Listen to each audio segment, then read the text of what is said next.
আলহামদুলিল্লাহ ওয়াসসালাতু ওয়াসসালামু আলা রাসূলিল্লাহ ওয়া আলা আলিহি ওয়া আসহাবিহি আজমাইন। আম্মা বা'দ, ফাকাদ ক্বালা আল্লাহু তাআলা ফি কালামিহিল মাজিদ ওয়া ফুরকানিহিল হামিদ। আউযু বিল্লাহি মিনাশ শাইতানির রাজীম। বিসমিল্লাহির রাহমানির রাহিম। ইন্নাল্লাযীনা ইউবাইয়ুনাকা ইন্নামা ইউবাইয়ুনাল্লাহ ইয়াদুল্লাহি ফাওকা আইদিহিম। সাদাকাল্লাহুল মাওলানাল আযীম ওয়া সাদাকা রাসূলুহুন নাবিয়্যুল হাবিবুল কারীম। আজকে আমরা আলোচনা করব কোরআন সুন্নাহর দৃষ্টিতে বায়াত এর বিধান। সংক্ষিপ্ত সময় যেহেতু আমরা আলোচনা করব, আমি সংক্ষেপে যারা আমাদের আলোচনা শুনছেন আপনাদের উদ্দেশ্যে বলবো যে জ্ঞানী যারা বুঝে তারা শুধু ইশারায়, সংক্ষেপ কথাই যথেষ্ট যদি জ্ঞানী হয়।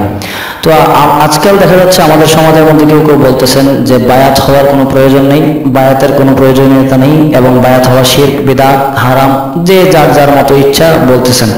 আসুন আমরা দেখি কোরআনুল কারীম থেকে। আমি আপনাদের সামনে একখানা আয়াতে কারিমা তেলাওয়াত করেছি। আল্লাহ পাক রব্বুল আলামিনের পেয়ারা হাবিব সাল্লাল্লাহু তাআলা আলাইহি ওয়া আলিহি ওয়াসাল্লাম তিনি তার জাহিরি জিন্দেগিতে সাহাবায়ে কেরাম থেকে 13 বার বায়াত গ্রহণ করেছেন, যেটা ইতিহাস থেকে আমরা পাই, কোরআন সুন্নাহ থেকে আমরা পাই।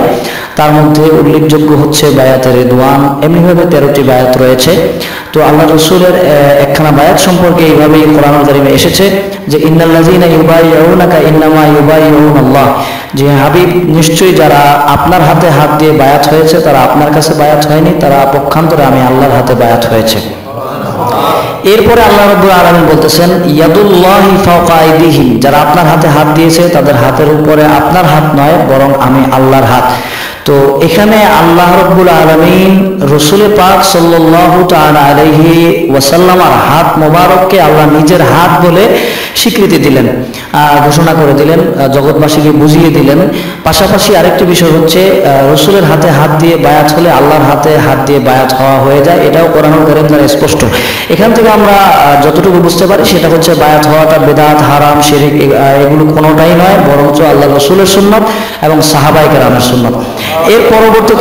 এর পরবর্তীতে যদি আমরা আসি তাহলে আমরা দেখতে পাবো যে আল্লাহ রাসূলের জাহিরি ভাবে ইন্তেকালের পরে আল্লাহ রাসূলের সাহাবায়ে কেরাম একে অপরের কাছে বায়াত হয়েছেন। এমনিভাবে উলামায়ে মুতাকাদ্দিমিন, মুতাআখিরিন, আইম্মায়ে শরীয়ত, আইম্মায়ে তরিকত সবাই তো বায়াত হয়েছেন। বিশেষ করে আমাদের বাংলাদেশের 90% মুসলমান হানাফি, আর যিনি হানাফি মাযহাবের ইমামে আজম ইমাম আবু হানিফা, যার নাম হচ্ছে নোমান ইবনে সাবিত, আর জগতের মধ্যে যিনি আবু হানিফা নামে খ্যাত, তিনিও বায়াত হয়েছেন। তেনার পীর ছিলেন ইমাম জাফর সাদেক আলাইহিস সালাম। এমনিভাবে আমরা আস্তে আস্তে যদি আমরা দেখি জগৎ বিখ্যাত যে সমস্ত উলামায়ে কেরাম ছিলেন তার মধ্যে অন্যতম হযরত শামসুত তিবরিজি এবং জালালউদ্দিন রুমি।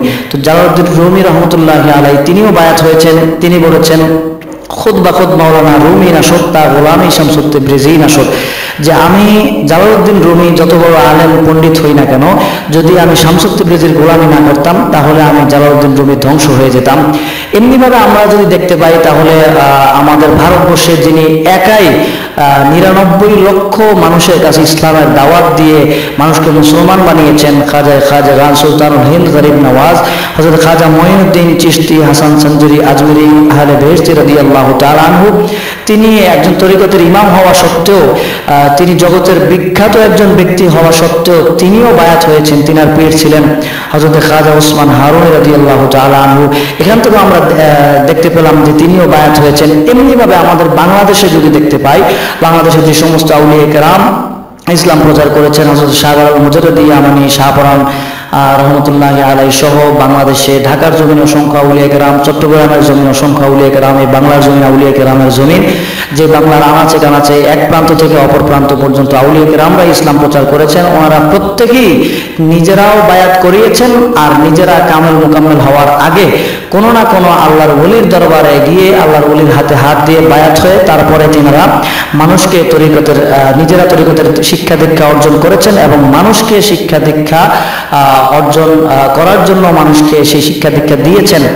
বিশেষ করে উল্লেখযোগ্যভাবে যদি আমরা বলতে চাই, বাংলাদেশে অনেক মানুষ রয়েছেন মাঝভান্ডার দরবার শরীফের ভক্ত, মুরিদান, আশেক, জাকের।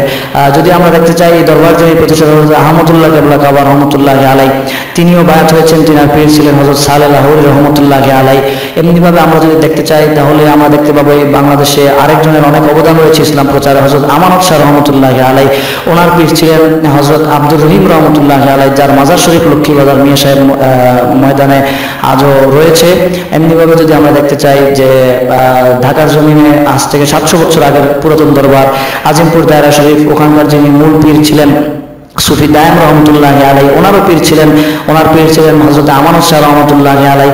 তো আমরা যদি রাসূলের পাক থেকে শুরু করে অদ্যাবধি পর্যন্ত দেখতে পাই আউলিয়ায়ে কেরাম, সাহাবায়ে কেরাম, তাবেঈন, আইম্মায়ে মুজতাহিদিন, খুলাফায়ে রাশিদিন, উলামায়ে মুতাকাদ্দিমিন, উলামায়ে মুতাআখিরিন, আইম্মা শরীয়ত, আইম্মা তরিকত, তাহলে আমরা প্রত্যেকের জীবনীতেই পাবো যে ওনারা নিজেরাও বায়াত হয়েছেন, বায়াত হওয়ার পরে তরিকতের শিক্ষা দীক্ষা অর্জন করে তারপরে আবার নিজেরাও একটা সময় গিয়ে কামেল মুকাম্মেল হয়ে মানুষকে তরিকতের শিক্ষা দীক্ষা দেওয়ার জন্য ওনারা নিজেরাও বায়াত করিয়েছেন। এর থেকে প্রতীয়মান হয় যে বায়াত হওয়াটা, বায়াত করানোটা কোনোটাই কোনো বিদআত নয়, বরং এটা সুন্নতে রাসূল, সুন্নতে সাহাবা, সুন্নতে তাবেঈন, সুন্নতে তাবেঈন, সুন্নতে আইম্মায়ে মুজতাহিদিন, সুন্নতে আউলিয়া কেরাম। সুতরাং বায়াত হওয়া থেকে আমরা দূরে সরে যাব না, বরঞ্চ আমরা বায়াত হয়ে হক্কানি ওলিয়া আল্লাহর দরবারে গিয়ে আমরা নিজেদের আত্মশুদ্ধি লাভ করে নিজেদেরকে চিনার জন্য আমরা প্রচেষ্টা করব বলে আশাবাদ ব্যক্ত করছি। আল্লাহ রাব্বুল আলামিন আমাদের সকলকে কোরআন সুন্নাহ মোতাবেক সঠিক আহলে সুন্নাত ওয়াল জামাতের আকীদার উপরে প্রতিষ্ঠিত থাকার মতো তৌফিক দান করুন, আমিন। ওয়া আখিরু দাওয়ানা আলহামদুলিল্লাহি রাব্বিল আলামিন। আসসালামু আলাইকুম ওয়া রাহমাতুল্লাহি ওয়া বারাকাতুহু।